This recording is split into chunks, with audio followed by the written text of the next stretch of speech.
రాష్ట్రంలో అభివృద్ధి అతివేగంగా జరుగుతోందని పాలకుర్తి ఎమ్మెల్యే యశస్విని రెడ్డి అన్నారు. సీఎం రేవంత్ తమ జిల్లాకు రావడం తమలో జోష్ నింపుతోందంటున్నారు. సామాజికంగా అన్ని రకాల అభివృద్ధితో పాటు దేవాలయాలు కూడా అదే స్థాయిలో అభివృద్ధి చేస్తున్నారని తెలిపారు. అప్పుల ఊబిలోని రాష్ట్రాన్ని తమకు అప్పగించినా ప్రజల సంక్షేమ కార్యక్రమాల్లో పరుగులు పెట్టిస్తుంటే ప్రతిపక్షాలకు మింగుడు పడ్డలేదంటోన్న పాలకుర్తి ఎమ్మెల్యే యశస్విని రెడ్డితో మా ప్రతినిధి Narender face to face. Hanumakonda జిల్లాల్లో పలు అభివృద్ధి కార్యక్రమాలకు ఇవాళ సీఎం రేవంత్ రెడ్డి వస్తున్నారు. ఆయన రావడం చాలా విశేషంగా ఉంది. అభివృద్ధి కార్యక్రమాలు చాలా జోరుగా జరుగుతున్నాయని చెప్పేసి అటు నాయకుల్లో ఇటు కార్యకర్తలు అందరూ కూడా ఒక జోష్ నింపుకుందని చెప్పవచ్చు. మనతో యశస్విని రెడ్డి గారిని ఆమెను అడిగి తెలుస్తుంది. మేడం చెప్పండి, ఏ విధమైన డెవలప్మెంట్స్కి ఇవాళ రేవంత్ రెడ్డి గారు రాబోతున్నారు? మీ పార్టీలో కానీ మీ లోపల కానీ ఎలాంటి ఉత్సాహం ఉంది? అంటే మా అందరికీ కూడా అంటే మీరు అన్నట్టు చాలా ఉత్సాహం ఉంది. ఎందుకంటే పార్టీ ఏదైతే చేస్తుందో కింద దాంట్లో మాకు కూడా చాలా సాటిస్ఫాక్షన్ వస్తుంది. ఎందుకంటే కింద తిరిగినప్పుడు చూస్తాం ఆ జనాల నుంచి వచ్చే స్పందనని. కాబట్టి ప్రతి ఒక్కరు అంటే ఊర్లలోకి వెళ్ళినప్పుడు ఇంద్రమ్మ ఇల్లు వచ్చిన వాళ్ళ ఆనందానికి అయితే ఇంకా అవధుల్లేవన్నట్టుగా ఉంది వాళ్ళ ఆనందము.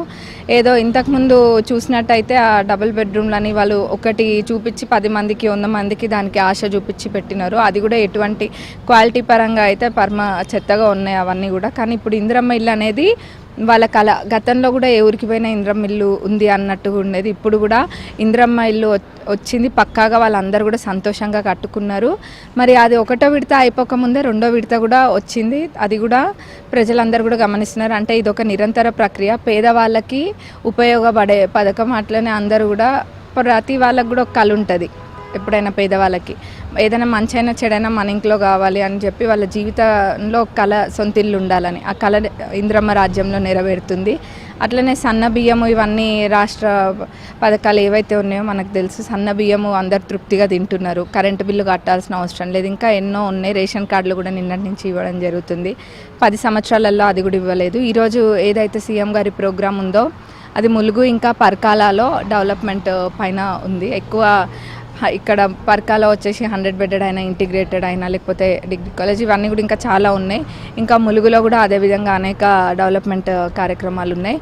మేమందరం కూడా చాలా ఉత్సాహంగా ఉన్నాం. ఎందుకంటే అభివృద్ధి అనేది ఇందాక అన్నారు, ఒక దగ్గర నుంచి ఇంకో దగ్గర ఎట్లా డెవలప్ చేసుకోవాలి, అది ఇరిగేషన్ సంబంధించిన రైతులకు సాగునీరు అందియడమా, లేకపోతే రోడ్లు, లేకపోతే డ్రైన్లు, ఇట్లా అన్నీ ఒక్కొక్కటిగా చేసుకుంటూ వస్తున్నాం. మా నియోజకవర్గానికి వచ్చేసి ఇప్పటిదాకా 2000 కోట్ల పైబడి తెచ్చుకోగలిగినాం. అందులో ఏదైతే మన పాలకుర్తి చెన్నూరు రిజర్వాయర్ దేవాదుల కింద ఉంది, దాన్ని ఫస్ట్ ప్రియారిటీ కింద పెట్టుకొని ఇప్పుడు కంప్లీట్ చేపిస్తున్నారు. చాలా సంతోషం. ఎందుకంటే పాలకుర్తి రైతుల కళ అది. ఎప్పటి నుంచో 10 ఏళ్ల నుంచి కూడా 20% పనులు కూడా ఎటు పూర్తి చేయలేదు. అది వాళ్ళకి ఆ ప్రభుత్వానికి రైతుల పట్ల ఉన్న చిత్తశుద్ధి అది. అదే మన ప్రభుత్వంలో తక్కువ ఖర్చుతో ఎక్కువ సాగునీరు ఎట్లా అందుతుంది అన్న దానిపైన ఎక్కువ దృష్టి పెట్టి చేయడం జరుగుతుంది. ఇంకా వేరే ఇంటిగ్రేటెడ్ స్కూల్ అయినా సిఆర్ఆర్, ఎంఆర్ఆర్ 60-70 కోట్లకు పైబడి గోడౌన్లు, ఇంకా బ్రిడ్జెస్, మళ్ళీ check dams, 100 bedded 50 bedded hospital, ఇట్లా ఎన్నో మినీ ట్యాంక్ బండ్ అని చెప్పేసి. ముఖ్యంగా చూస్తే ఇవాళ దేవాదాయ శాఖ పరంగా చూస్తే మాత్రం ఇటు ఇతర రాష్ట్రాలతో పోటీ పడి మరి ఇవాళ మేడారం అయితేంది, వేములవాడ అయితేంది, ఇలా చేసుకుంటే ఎలాంటి రెస్పాన్స్ ఉంది? చాలా బాగుంది. ఎందుకంటే లాస్ట్ టైం దర్శనంకి ఇక్కడ మేడారం దగ్గర మేము కూడా వెళ్ళినాము అందరము. ఏంటంటే గతంలో ఉన్నదానికన్నా ఎంతో వైభవంగా, అట్లనే ఎంతోమంది ఎక్కడి నుంచో తరలిస్తారు భక్తులు, వేరే నియోజకవర్గాల నుంచి వస్తారు, వేరే రాష్ట్రం నుంచి కూడా వస్తారు.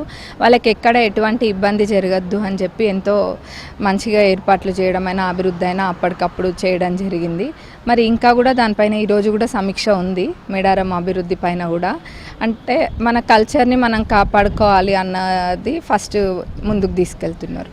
ఎక్కడైనా చెప్పండి, వాళ్ళ ప్రతిపక్షాలు చెప్తున్నాయి ఈ ప్రభుత్వం ఇక్కడితో కొలాప్స్, ఇంకా నెక్స్ట్ వచ్చే పరిస్థితి లేదు అని చెప్పేసి వాళ్ళు వాదిస్తున్న పరిస్థితి. దానికి మీరేం సమాధానం? అంటే వాళ్ళు అట్లనే కలలుగా అంటూ ఉంటారులేండి, అందులో తప్పేం లేదు. ఎవరైనా వాళ్ళకు వాళ్ళు అనుకోవడంలో తప్పేం లేదు. కానీ ప్రజల్లో ఉన్నప్పుడు వాళ్ళెవరు కూడా ఏం చేయలేరు. అంటే ప్రభుత్వము మేము ఇంత అప్పుల్లో ముంచిపోయినాక వీళ్ళు ఏం చేస్తారులే అని అనుకొని ఉంటారు. అట్లా అనుకున్న తర్వాత కూడా మరి ఇంత మంచిగా ఉన్న దాంట్లో ఎంత అభివృద్ధి చేయగలుగుతారో అంతకన్నా ఎక్కువ అభివృద్ధి చేసి చూపిస్తుంటే మరి వాళ్ళకి ఏదో ఒకటి చెప్పాలి కాబట్టి చెప్పక తప్పదు.